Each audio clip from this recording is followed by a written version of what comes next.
This is a show about facing fear, unlocking courage, and taking action. Courage isn't necessarily a daunting thing. It's going to give you more purpose. It's going to give you more drive. It feels like making a courageous decision is going to get you closer to who you aspire to be. It's knowledge plus faith plus action equals courage. Find that courage and stand up. That brings more authenticity and that brings more respect. Sometimes courage, purpose, all of these things could just be big abstract words. And I think sometimes it's just getting on the fucking roller coaster and just enjoy the ride because it's fun.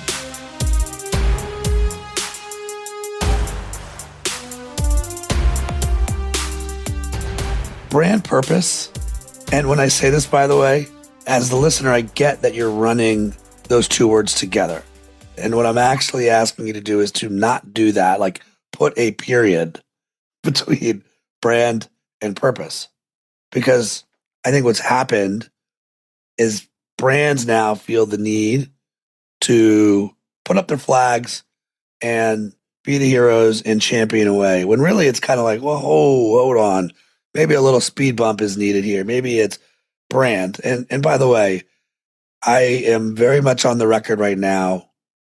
If I'm going to question myself on anything, this is hard to acknowledge. This is my courageous moment of the show. Maybe I'm not in love with marketing anymore. I'm in love with brand. So brand, period. Know your brand, know who you are, know why you should be around. And then let's move on and pass go to purpose. What is your purpose of being here on the planet? What is the role you play in society? What's the utility you bring to the world? My guest today has looked at this, lived this, wrote a book called The Hero Trap. It's funny, before we even started, folks, we talked about how the world is very small when it's done the right way. And Thomas Kolster and I, we've been trying to make this show happen now for probably 100 days, I feel like. I'm really curious. So first of all, Thomas, great to see you, man. Thank you for already making me think about this stuff, because sometimes you see stuff in the world and like you haven't brought it to the surface.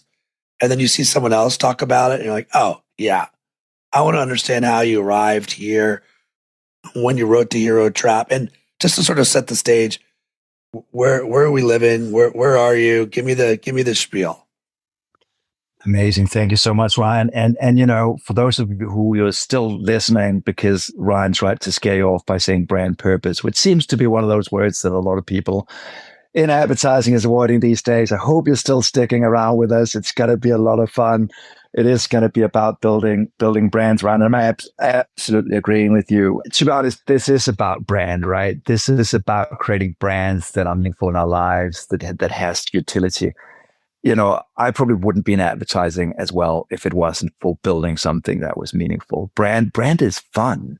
And I think my journey, because I started out on the creative side of the industry as a copywriter in the days, I literally never was one of those guys who thought, I'm going to go into advertising. I probably always hated it a little bit.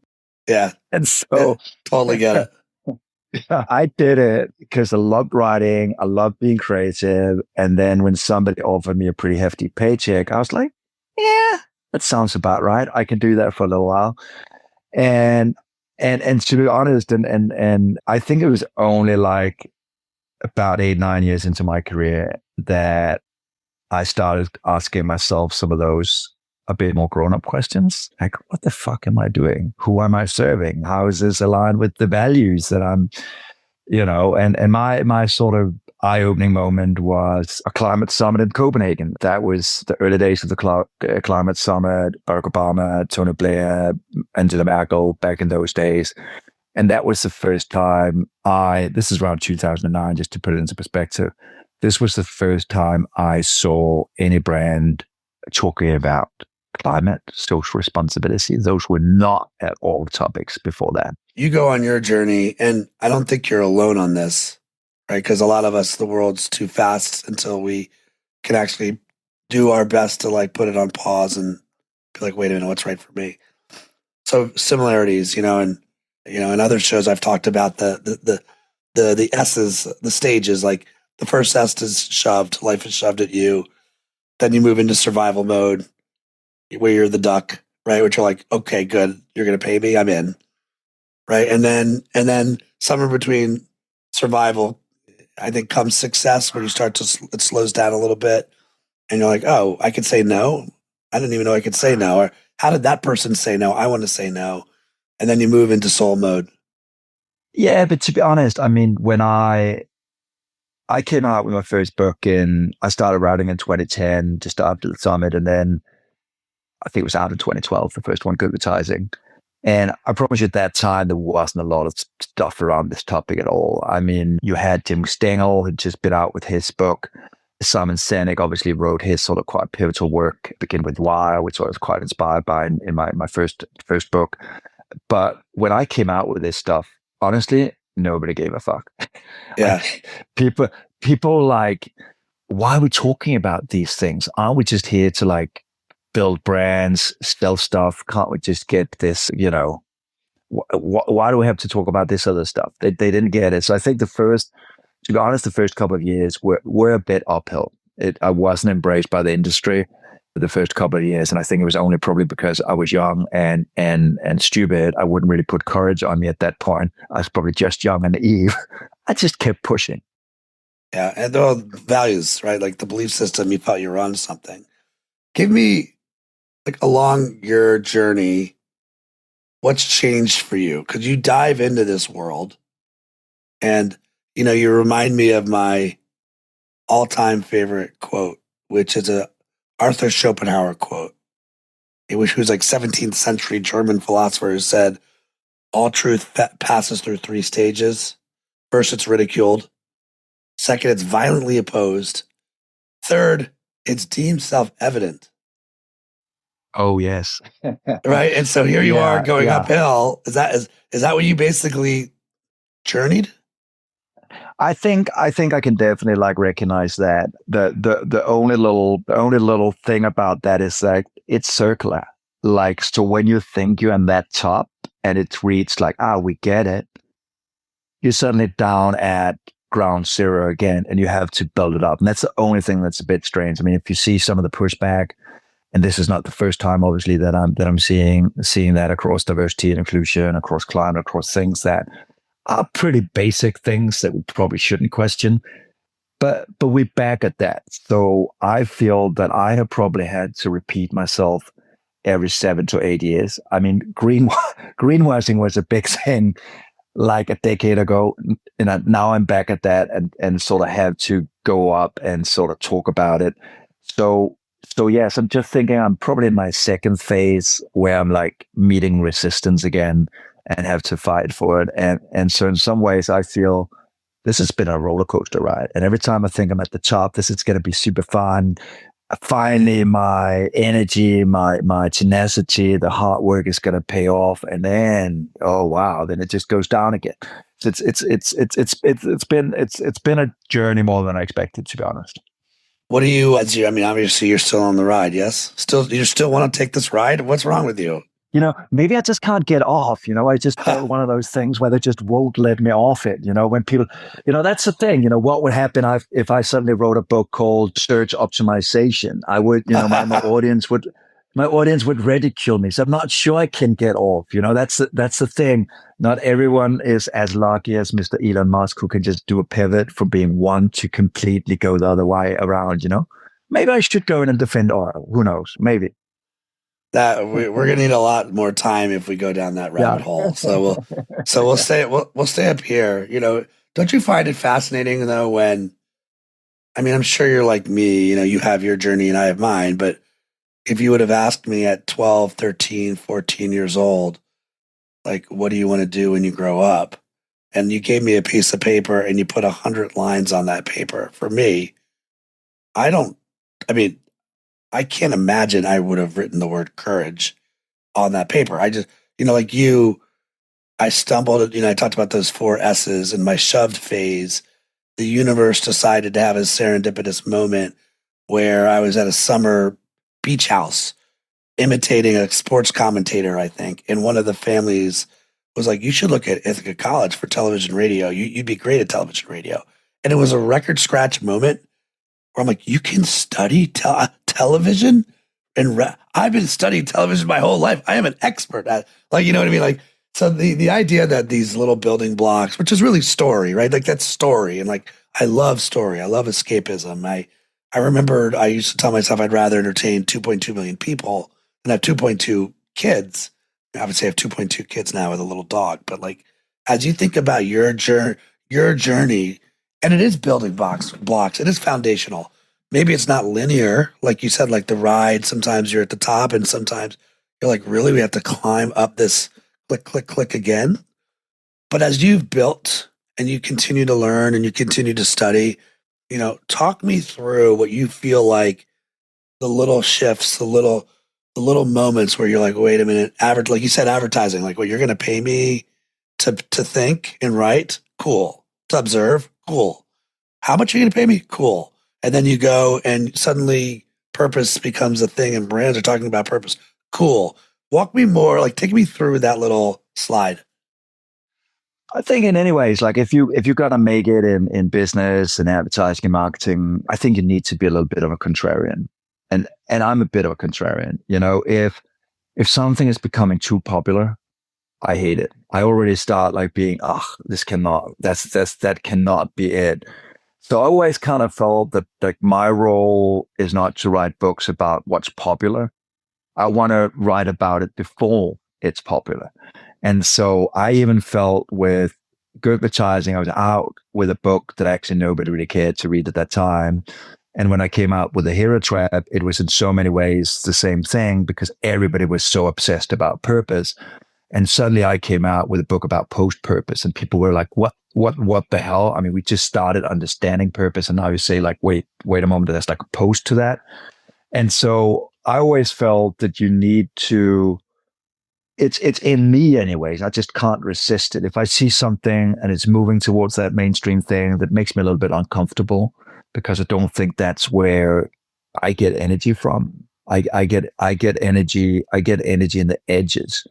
Also because if I have to sort of defend my role and what I do, and I have to ask bigger questions. I mean, I think everybody can, write something in a chat GPT, get the answer, whatever. But I think if we want to have the thing that we're doing, Ryan, I think we need to look at the edges. We need to look at where stuff are interesting.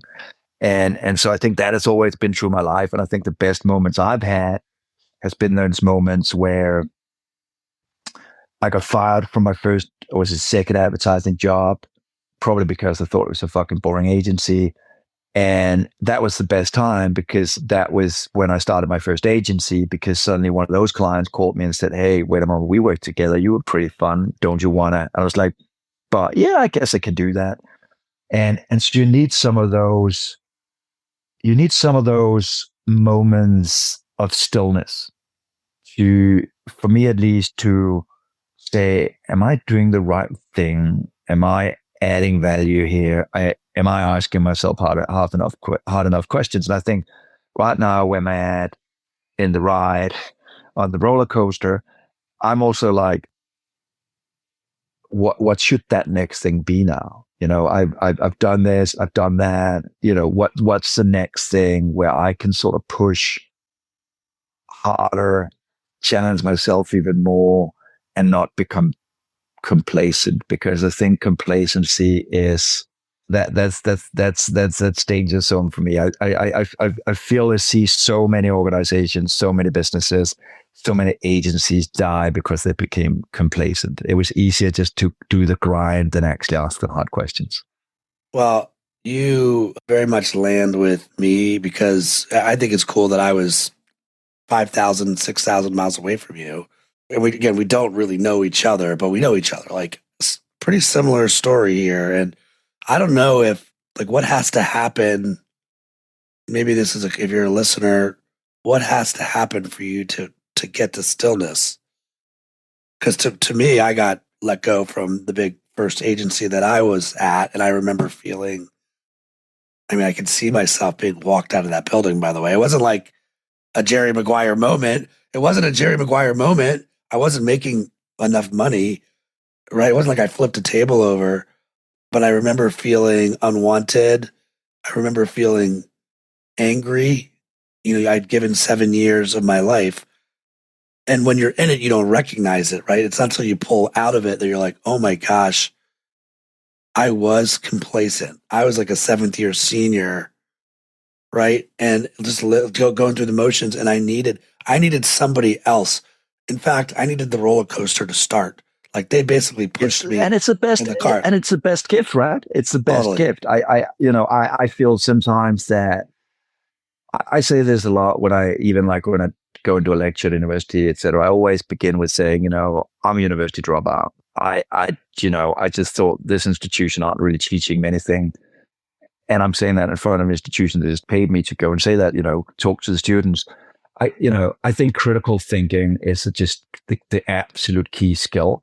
But I think we just go into sort of automation mode because I definitely recognize that thing as well, as you said, like the first time I lost a job, I always had quite a lot of pride in working. That it was a different work ethics back then.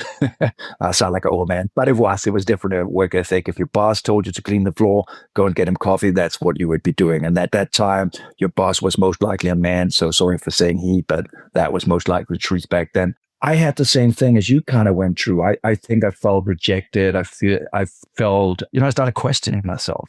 So I think, first of all, it was just great that a client, picked up the phone and sort of got hold of me. But secondly, I think throughout my career, it's one of those things that I now try and plan. Like every year, I always go away for a couple of days by myself. And it's super annoying for partners and all that stuff, but that's just the thing that's going to happen. And sit there, notepad, no laptop, just sit there, just write some stuff down. Where the fuck do I want to go? Did I reach those goals? Didn't I reach those goals? Am I becoming complacent? Do I need to push harder? Are people getting my message? All that stuff. And so we can do that. It's like creative thinking. Creative thinking is not some sort of magic skill that you were given from God. It's like, can you use a hammer? Yeah, you can use a hammer if you used a hammer a couple of times, and then same thing. What's crazy? I'm laughing here because when you love you're constantly working on your own brand. It's not even for the sake of the brand. Your point of view. That's really what it is, right? And it takes critical thinking. So this week, and just the audience will know this is probably going to go live 3 weeks from now, we'll say. But this week I wrote something, and I was originally fiddling with the title was going to be Think verse Think with 2 eyes verse Think with like 7 eyes. And the eyes were represented little people, right? Like, but the quote that I ran into that I loved was, people may do their best thinking when they are not concentrating on work at all. And when I was a young creative pup, one of my creative directors gave me a coaster that said, think on it. It's all it said. And it was just his way of making sure I was putting in the time to observe the world. Like, and it comes down to like, where do you do your best thinking? And on what type of project? Like when I'm in my 20s for shorter content, my best work was at night, hence the coaster, right? Like, but exactly. Right. But yeah. But when it came to longer form, when it came to slow cooked, books, bigger stuff, I got to go alone on a solo journey and go think somewhere. And it doesn't mean I'm going to write somewhere. It means I'm going to go think somewhere and give myself that space. Is that similar to your process? No, 100%. I think that's what, in some ways, hopefully, I do hope that businesses are going to stick with some of those learnings during COVID, where, this sort of being like a nanny-like workplace that want to babysit all your employees just doesn't work like that. I mean, if you look at, I think it's Yellow Submarine was written on a British Airways napkin going probably London, New York or something like that. That was that fucking famous tune written right there on a napkin. And it's exactly the same thing for me. I feel when I'm running, when I'm relaxing, goddamn, even sometimes doing sex, and I probably shouldn't be saying that, you get those glimpses sometime where you get an idea. And those ideas might be a book, those ideas might be the solution for a client problem, those ideas might be something big and bolder. But I think it comes down to planning your next film, planning your next podcast is not really different from planning your life. I mean, that's the thing. If you don't like sit down and you do like your little catch up once in a while, your life is just gonna run wild, and that can be absolutely fine. I ended up here by chance in some ways, but I only ended up here because I kept fighting for it. So yeah, I couldn't have gotten off that roller coaster a hell of a lot earlier, but and probably been complacent about that. I could have been happy about having written one book and somebody picked it up, and there were some of those career goals like being in Cannes, judging, some of those things that we thought that was sort of like an epiphany of our career in advertising or whatever. And then when you reach that, and you're like, "Fuck no, that's actually the wrong. Those are the wrong gods. I'm looking up to the wrong gods. I need to stay on my mission. Stay true to my beliefs, right?" And that's what I love about your work around. Like, I think courage for me is just that is the one. That's just the one thing you need if you want to do anything in the creative industry. I mean, thinking, let's take that for granted. Courage, you need that. I mean, nobody's going to give you that next fucking cool project. Nobody's going to, that's not how it works. I was banging doors in the beginning with the first book. I was either, again, naive enough or bold enough. I still think I was more naive at that time. That's probably always when you look back. But I sent the first book proposal to the three biggest publishers of coffee table books, and my native language is not even Danish. No, not Danish, English. Sorry, it is Danish. So I don't normally write in English, right? So, and if I hadn't done that, I would have probably written a book for a little audience in Denmark where there's 6 million people. Nobody would have read it, and I would have been a completely different place. Yeah, I think, my takeaway on my roller coaster, and let me just call it what it is. I don't feel like I'm any smarter than I got here first. You're just on your messy roller coaster. And I just, again, there's so much joy for me to continue to unpack this topic. And it does feel like a local train versus an express, meaning the train stops and the doors open and you realize, oh, here's another construct where courage is needed. I still love story. The thing that, and here, this would be a kind of a cool to start thinking about this on your side, because I do want to talk high level hero trap, but then in the spirit of honoring the way your deranged brain works, let's then pivot it to the edges. What's the next edge that you see that is you can feel the curiosity, it's bubbling. You want to take a solo trip, but in the spirit for me, I'm still madly passionate about courage because I realized, oh wow, there's a courageous conversation that's not happening here. This company, this leader, there's too much daylight between the person that's desperately trying to connect with their team, or maybe they have so much fear that they can't get out of their own way. They don't have the awareness to see how their behavior or inaction is being audited by let's call it what it is too, by your best people, because your best people can spot what's not being said. And they're judging you when you don't make a courageous move. Right now, you're in your little ivory tower. So I was like, wow, that's interesting. I thought I was getting into this because of my love of courageous ideas, and then realized, oh, before you even pass go on that, what courageous conversation are we not having? What courageous decision isn't being made?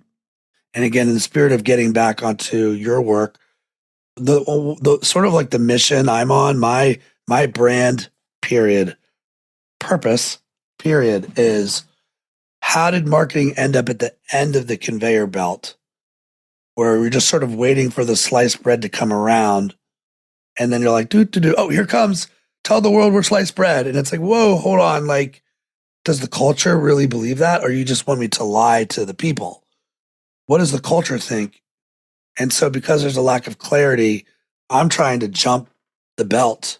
We're trying to jump the belt and get with leaders and go, before you put anything into the universe, let's be super clear what the brand stands for. What's the utility? Like, why does your brand matter? Let's take that. How we can help people. And then the first line of defense is your word of mouth advocates called your employees. Are they in? Are they rolling their eyes? Do they think it's BS? So like, we don't have it figured out, but like that is our mission, is to like one red thread, inside out storytelling, and like courage on the inside, courage on the outside, plenty of words to bend to get it right. That's the quest we're on.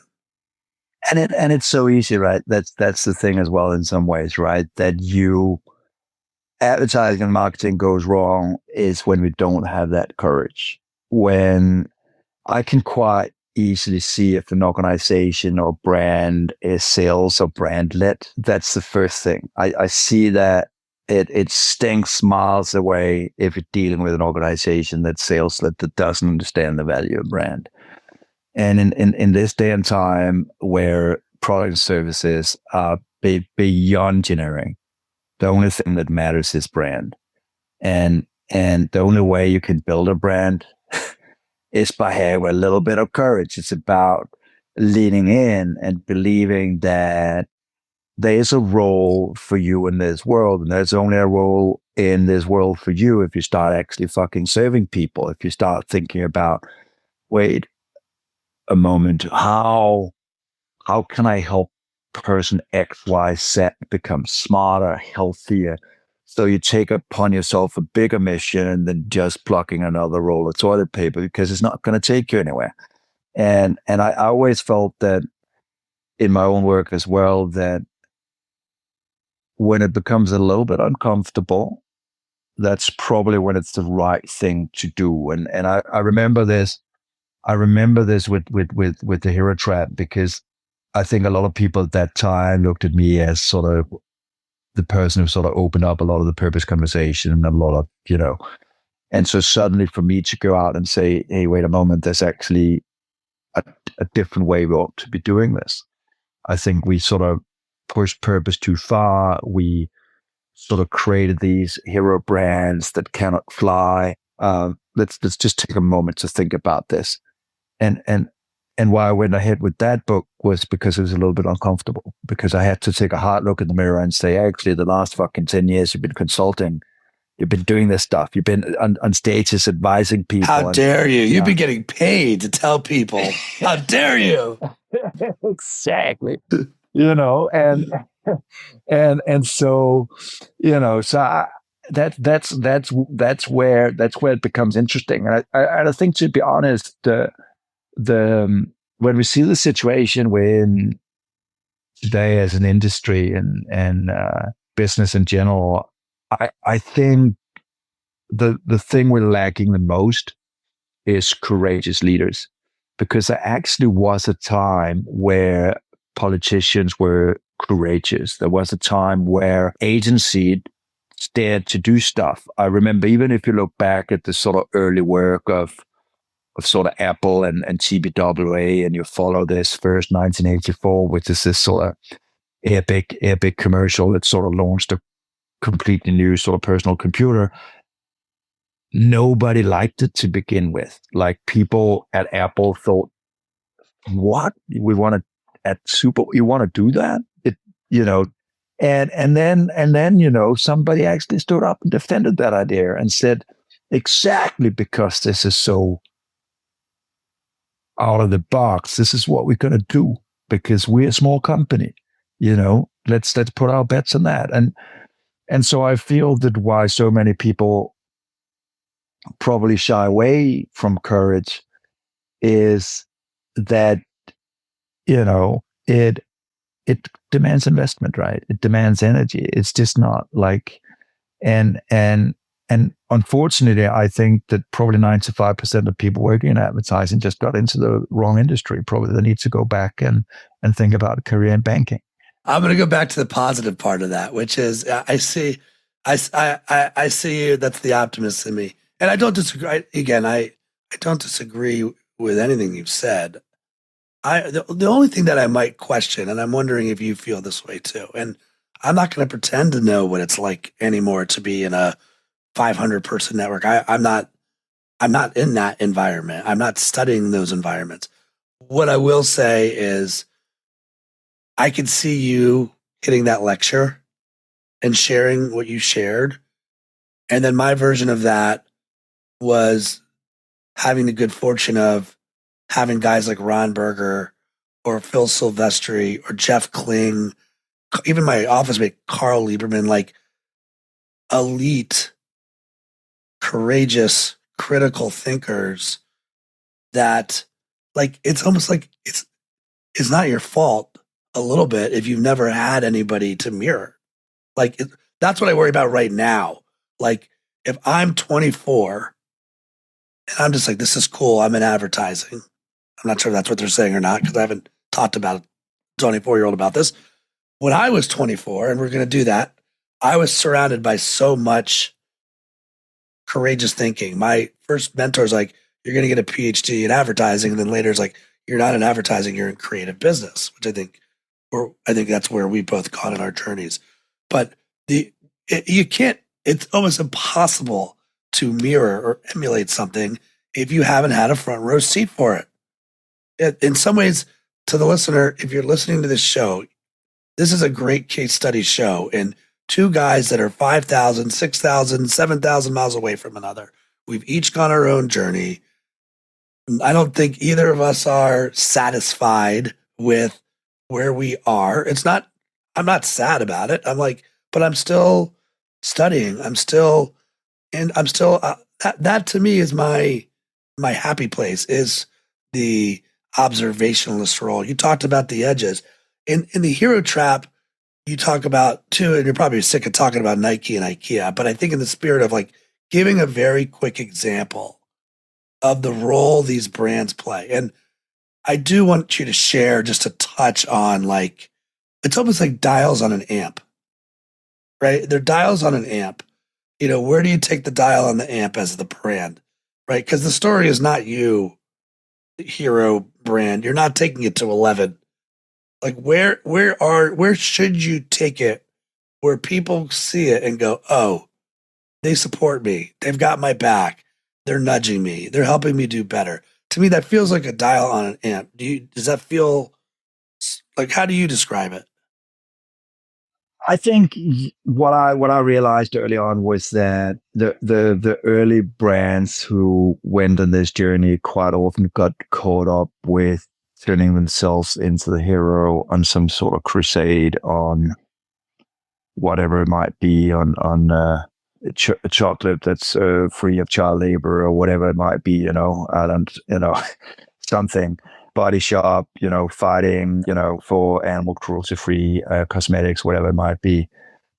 Instead of actually thinking about, hey, wait a moment, there's actually two guys here, Brian and Thomas. What are the fucking things they're battling with? What is it that their dreams, the challenges there? And so for me, this is not just about brands; it's also just about leaders. Like, the best leaders help you grow. It's not about making them grow. It's not about the issue. It's really about what sort of make us tick. And I think that was something I realized with a lot of conversations I had with a lot of those leaders, whether CEOs or CMOs or whatever, was that I could quite early on hear if this organization understood that it was there to actually either maybe help people live healthier lives, or like Kind Snacks in the US, just to take that example, to promote kindness. And probably, like, we're missing a lot of courage in today's world. We definitely need kindness. I think we've forgotten empathy. I think we've forgotten that there are always more things that connect us than separate us. And so that for me was the realization. So in my early years, I was very sort of keen into Simon Sinek's work that said, start with why. I do still get that, but the why you need to find is in who you can help people become. That's the real sort of test for this. And it's so interesting that some of these guys that I've talked to didn't really see themselves as leaders either. And I think that's probably one of the most courageous things, where you are more like, you are leading by example, you're leading by your work, you're leading by your ethos. That's what you do. You want to inspire people around you. And I always felt that sometimes when I was giving up a little bit on my journey, and you had people who reach out to you and say, you know what, back in 2015, I read this, and you're actually the reason why I'm here right now, because I hadn't thought that would be a possibility. That excites me, because it's about making people the hero and not the brand the hero. That's the whole spiel that I sort of figured out way too late, about a decade into my purpose journey, right? That's a bit slow, I reckon, but I think you're exactly where you should be, my man. I think you're exactly where you should be, and you got there. And I'm curious again, like, if the rock continues to skip across the pond, is that part of the next edge that you're seeing? Is that like what's getting your brain right now? What are you looking at that's like, okay, 1,000 days from now, this could be something that leads to more spotlight, more airtime. What are you seeing? In some ways, there's like a little bit of, because the world is sort of upside down at the moment in so many ways in this space. I was just gonna say shit show. I mean, it is what it is. Exactly right. And so in that way, there's to be honest, there's so many topics that demand attention.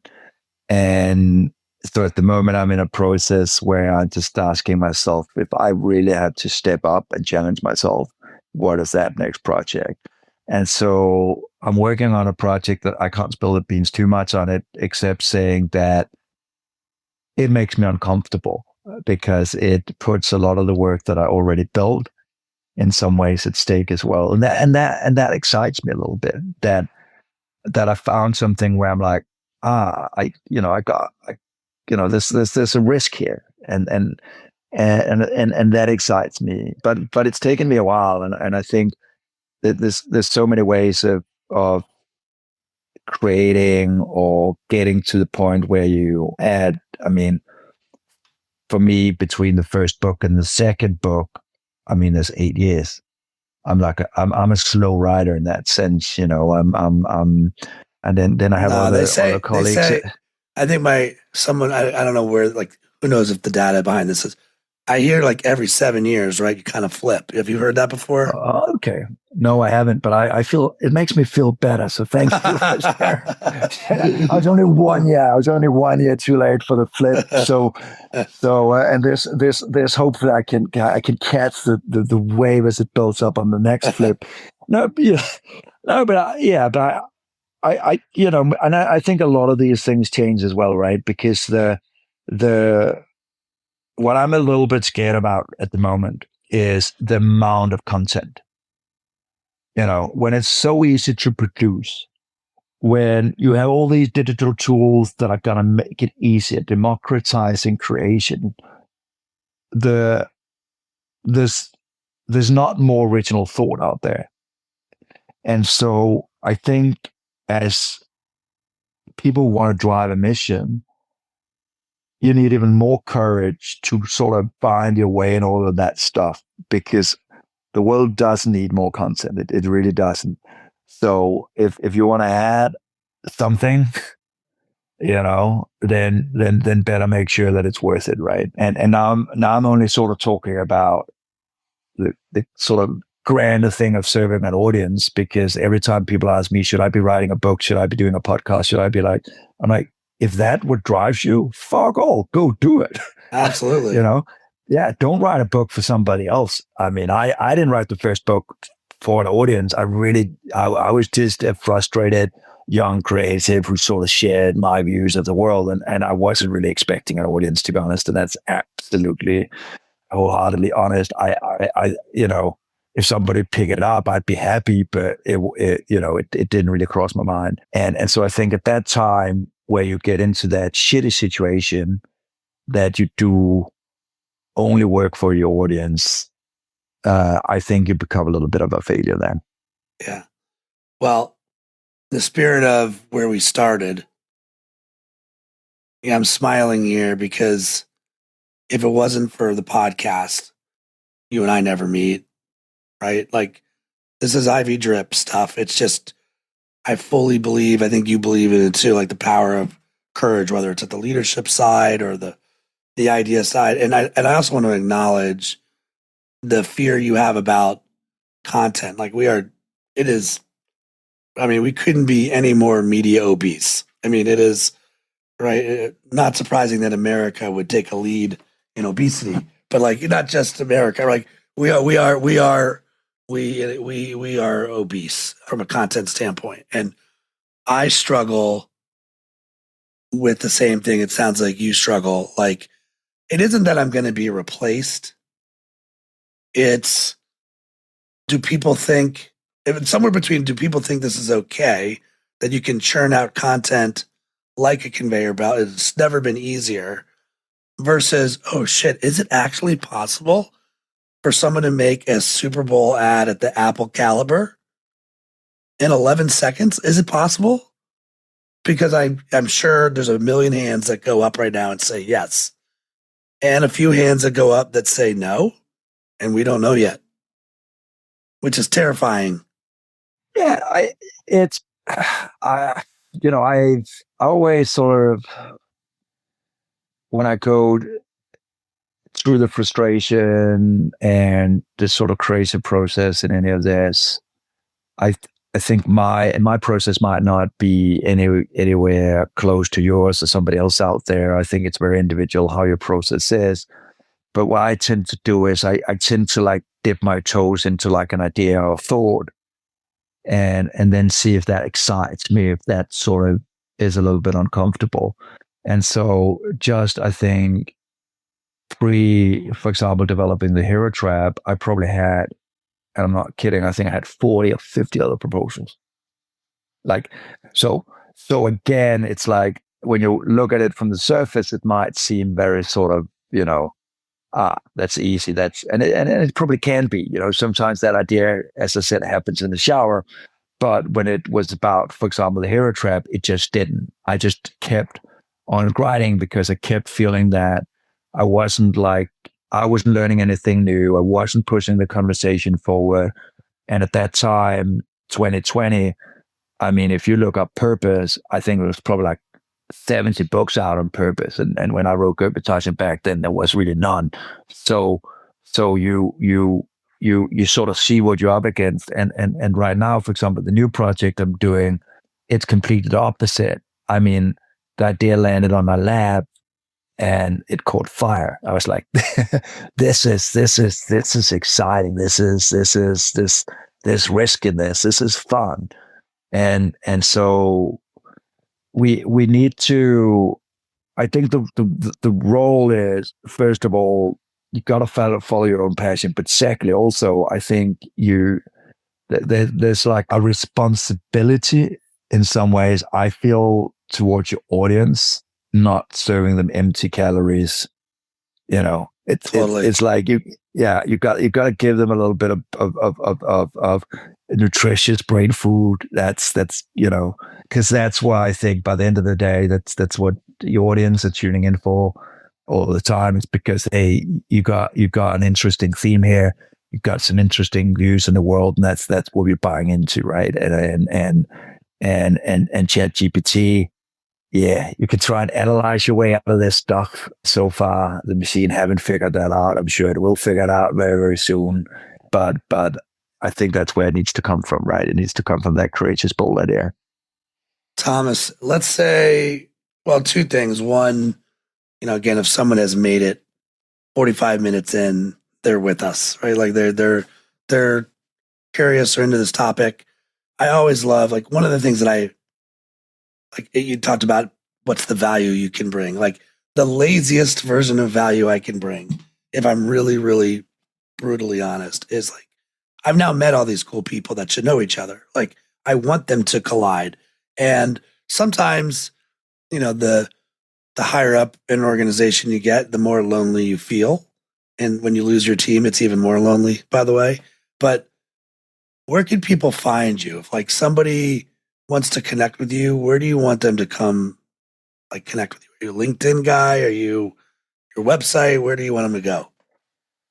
You know what? I'm in a weird way, like I'm an all kind of guy, like whatever, YouTube, LinkedIn, mail, website, somescalls.com, whatever. And I think for me, I, and now I don't want to be bombarded per se, but I try as much as humanly possible to always get back to people. And I tell my team that as well, because in those early days, especially with young folks coming into this industry, in that early day, that little shiver of an open door or whatever may be that little thing that makes or breaks you. That you just got that little support, and so sometimes I'm like I still sometimes jump on a student call where they want to do some sort of report or assignment or whatever, and I do the small 10, 15 minutes with them, and because I think, as you're saying, I think we, in a way, it's karma, right? You want to keep that good positive energy going forward, and like we can connect over the pond, and those circles just sort of spread like rings in the water. If you like bring out that positive energy, if you bring out that courage, you share that courage with other people. I think that's where the movement building comes in, and to be honest, I was weirdly enough probably a better movement builder in my younger years than in some ways I am now. And I think sometimes I regret that I'm not as good a movement builder at the moment, but I think I've just been very sort of focused on projects, and getting, finding the fire. Clearly in you. I mean, clearly in you. I kind of want to wrap the episode on what I heard today. But before I do that, let's say you're we're literally at the end of the roller coaster. Okay, so the ride is over. You're about to enter the next world or whatever you believe in. Okay. What do you hope people take from your brand when you're not there to defend you? What do you hope they say about your brand or about you? Hopefully he never stopped fucking trying, yeah, because I'm probably with the mission that I set up on, I'm probably not going to succeed in my lifetime. But if somebody along that journey just acknowledges, he kept trying, and even if I look at some of the, remarks, whether I'm on a stage somewhere or I join a podcast or whatever, I think the one thing I keep hearing again and again is one of the key words is authenticity. And I think authenticity just comes from that continuous trying and being open about, fuck, we're wrong. As you said in the beginning, I love that introduction, right? That, we need to be humble. We need to learn. So yeah, I think that would probably be my little passing words when I leave the little ups and downs of the roller coaster. Hopefully it's going to go more up than down. Progress is never linear now, is it? Right. But I as an optimist, I'm with you, man. I loved our combo. I love the dance. There were sort of four big takeaways that kind of landed for me. I mean, the number one was where we just ended. It's like, pick a roller coaster, people. Like, just pick a roller coaster. There's going to be days you may not see the tracks. There's going to be days there's no seatbelt. There's going to be days that you thought you're at the top. There's going to be days that you're going to be stuck in a loop to loop. But like, you got to find a roller coaster that you love. Two, anytime you take on anything that's mission critical, it's going to take critical thinking. And what's like you kind of reminded me of today, Thomas, is like, still, it's not just about thinking, it's critical thinking. And what do you need to do? And where do you need to go?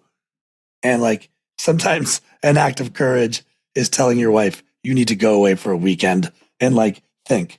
And I'm sorry. And like, we got to figure this out. And I need to go think, because that's how you get to critical thinking is thinking, not just once, but over and over again.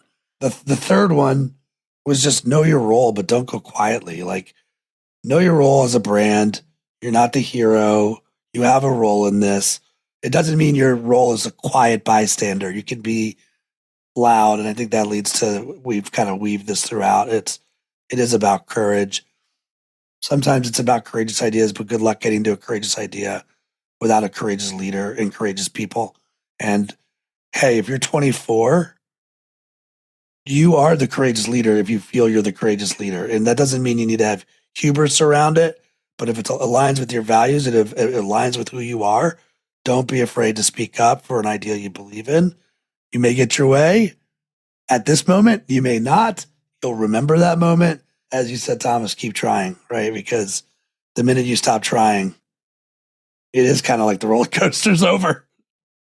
No, but I mean, and you're absolutely right. I think one of the key questions, and this is more like in my sort of brand consultancy work, either personally or the agency, but I think one of the key questions I keep hearing for brands is, is it okay for us to find our purpose now?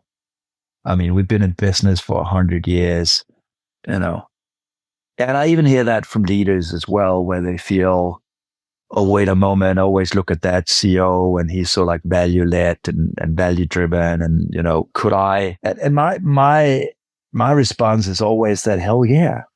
I mean, of course, you can always at any given point in time find that courage and stand up with that courage. And I think actually that brings more authenticity and that brings more respect, that people say, wait a moment, what I've been doing before, I pivoted a little bit. I found my road now. I found the path. And I think sometimes that's also a good thing to mention, because sometimes courage, purpose, all of these things could just be big, abstract words. And I think sometimes it's just getting on the fucking roller coaster and just enjoy the ride because it's fun. Go, people. Go. Thomas Kolster, ThomasKolster.com. Find him. Stay in touch. Yeah, buckle up, folks. Take care. Thanks, Thomas. Stay courageous. Thanks for tuning in to this episode of the Courageous Podcast. If you enjoy the show, don't forget to rate and review us on Apple Podcasts so more people can find us. See you again next week.